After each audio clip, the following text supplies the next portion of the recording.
ನೋಡಿ, ಇರಾನ್ ಮೊದಲಿಂದಲೂ ಕೂಡ ನಮಗೆ ಮಿತ್ರ ರಾಷ್ಟ್ರ. ಅದರಲ್ಲೂ ಬಿಡಿ, ಏನೇ ಅಲ್ಲಿ ವಿಪ್ಲವಗಳಾಗಬಹುದು, ಆದರೆ ಭಾರತದ ಜೊತೆಗಿನ ಅದರ ಸಂಬಂಧ ಇದೆಯಲ್ಲ ಯಾವಾಗಲೂ ಕೂಡ ಗಟ್ಟಿಯಾಗಿದೆ.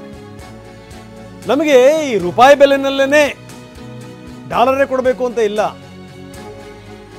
ಜಾಗತಿಕವಾಗಿ ಅವ್ರು ಏನೇ ಇರಬಹುದು, ನಮಗೆ ಮಾತ್ರ ಅವ್ರು ಬಹಳ ಕಡಿಮೆ ಬೆಲೆನಲ್ಲೇ ತೈಲ ಮಾರಾಟ ಮಾಡ್ತಾರೆ. ಅಷ್ಟೇ ಅಲ್ಲ, ಇರಾನ್ನಿಂದ ನಾವೊಂದು ಪೈಪ್ಲೈನ್ ಹಾಕಬೇಕು ಅಂತ ಕೂಡ ಯೋಚನೆ ಮಾಡಿದ್ವಿ ಹಿಂದೆ.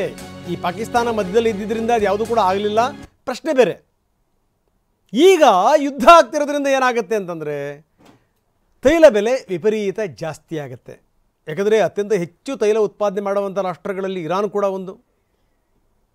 ಈಗ ನೋಡಿದ್ರೆ ಆ ಇಂಧನ ಘಟಕವನ್ನೇ ಈಗ ಅಲ್ಲಿ ಉಡಾಯಿಸಲಾಗಿದೆ, ಹೊತ್ತಿ ಉರಿತಾ ಇವೆ.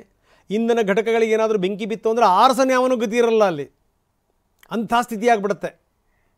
ಅದರಲ್ಲೂ ಜಗತ್ತಿನ ಅತ್ಯಂತ ದೊಡ್ಡ ಇಂಧನ ಘಟಕ ಅದು. ಎಷ್ಟು ಪ್ರಮಾಣದಲ್ಲಿ ಈ ಇಸ್ರೇಲ್ನ ಯುದ್ಧ ನೀತಿ ಇದೆಯಲ್ಲ, ಅದು ಇಲ್ಲಿ ಯಾರ ಕೈ ಮೇಲಾಗುತ್ತೆ ಏನು ಎತ್ತ ಅದನ್ನೊಂದು ಪಕ್ಕಕ್ಕೆ ಇಡೋಣ. ಆದರೆ ಯುದ್ಧ ಮಾಡುವಂಥ ಸಂದರ್ಭದಲ್ಲಿ ಮಾಡಿದಂಥ ಪ್ರಿಪರೇಷನ್ಗಳಿದಾವಲ್ಲ, ಅವು ಯಾವ ರೀತಿ ಯಾರನ್ನು ಟಾರ್ಗೆಟ್ ಮಾಡಬೇಕು, ಯಾವ ಸಂದರ್ಭದಲ್ಲಿ ಯಾರನ್ನ ಎತ್ತಬೇಕು.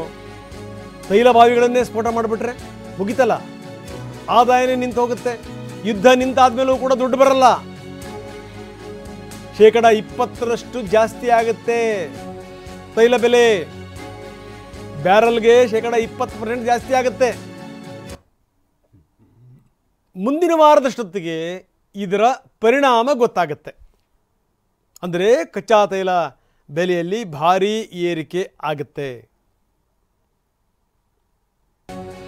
ಅದರ ಪರಿಣಾಮ ಭಾರತದ ಮೇಲೂ ಆಗುತ್ತೆ. ಇಲ್ಲೂ ಕೂಡ ನಾವು ಈ ಪೆಟ್ರೋಲ್ ಡೀಸೆಲ್ ಬೆಲೆ ಜಾಸ್ತಿ ಆಗುತ್ತೆ, ನಮ್ಮ ಕಿಸಿಗೂ ಕೂಡ ಕತ್ತರಿ ಬೀಳುತ್ತೆ. ಒಂದು ಬ್ಯಾರಲ್ ಕಚ್ಚಾ ತೈಲದ ಬೆಲೆ 14% ಜಾಸ್ತಿ ಆಗುತ್ತೆ ಅಂತಂದ್ರೆ ಜಾಸ್ತಿ ಮಾಡಲೇಬೇಕು.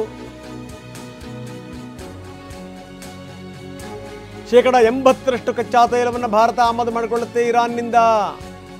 ನಾವು ಹೆಚ್ಚು ಇರಾನ್ ಮೇಲೆ ಡಿಪೆಂಡ್ ಆಗಿರುವಂಥವರು. ಯುದ್ಧ ಮುಂದುವರೆದರೆ ಕಚ್ಚಾ ತೈಲ ಸಾಗಾಟದ ಮೇಲೆ ದೊಡ್ಡ ಪರಿಣಾಮ ಬೀರುತ್ತೆ. ಬೆಲೆ ಜಾಸ್ತಿ ಆಗುತ್ತೆ, 20% ಬೆಲೆ ಜಾಸ್ತಿ ಆಗುತ್ತೆ ಬ್ಯಾರಲ್ಗೆ. ಯಾಕಂದರೆ ನಮಗೆ ಬೇಕಾದಂಥ ಕಚ್ಚಾ ತೈಲ ಇದೆಯಲ್ಲ, ಅದರ 80% ನಾವು ಖರೀದಿ ಮಾಡುವಂಥದ್ದು ಇರಾನ್ನಿಂದ.